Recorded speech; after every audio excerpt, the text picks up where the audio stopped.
జై వాసవి ఆర్యవైశ్య సోదరులకు తెలియజేయడమేమనగా మన పొట్టి శ్రీరాములు అమరజీవి పొట్టి శ్రీరాములు గారు మన తెలుగు జాతికే గర్వకారణం అని చెప్పాలి.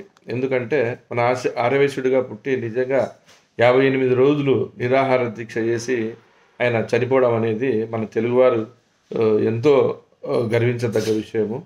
మన రాష్ట్రానికి తెలుగు రాష్ట్రం కావాలని చెప్పేసి అప్పట్లో మన ఉమ్మడి మద్రాసు రాష్ట్రంలో కలిసి ఉండేది తెలుగు రాష్ట్రాలండి.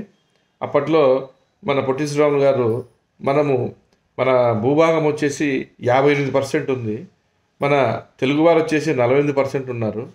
ఆ విధంగా ఆయన అంచనా వేసి మనకు తెలుగు రాష్ట్రం వస్తే బాగుంటుంది అని చెప్పేసి అప్పట్లో మనకు తెలుగువారికి ఉద్యోగాలు కానీ మన భవిష్యత్తు కానీ బాగుంటుందని చెప్పేసి ఆయన నిరాహార దీక్ష చేయడం జరిగింది.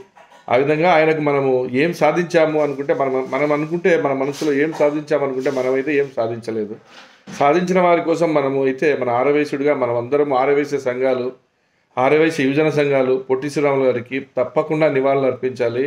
ఆయనకు ఆ విధంగా ఆయన చిత్రపటాలు కూడా ప్రతి ఆఫీస్లో పెట్టే విధంగా ఆర్యవైశ్య సంఘాలు ముందుకొచ్చి ఆర్యవైశ్య చిత్రపటాలు తయారు చేయించి పొట్టి శ్రీరాములు చిత్రపటాలు తయారు చేయించి కింద ఆర్యవైశ్య సంఘం అని రాసేసి ప్రతి ఆఫీస్లో పెట్టే విధంగా మెమరాండం కూడా తయారు చేసి మన నాయకులకు కానీ సీఎంకి కానీ అట్లా ఎవరు అందుబాటులో ఉంటే, ఏ ఊర్లో అందుబాటులో ఉంటే ఎమ్మెల్యేకి, ఏ ఊర్లో అందుబాటులో ఉంటే మినిస్టర్స్కి ఒక ఆర్యవైశ్య సంఘం తరఫున మెమరాండం తయారు చేసి పొట్టి శ్రీరాములు ఫోటోను కంపల్సరీ ప్రతి ఆఫీస్లో ఉండే విధంగా మనము చర్యలు తీసుకోవాలి.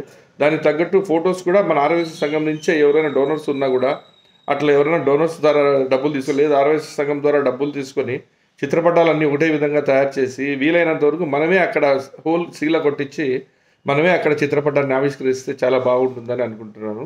ప్రతి ఒక్కరూ ఇది మనం ఏం చేస్తున్నామని కాదు, మనం చేసేది గుర్తుండిపోయే విధంగా మనం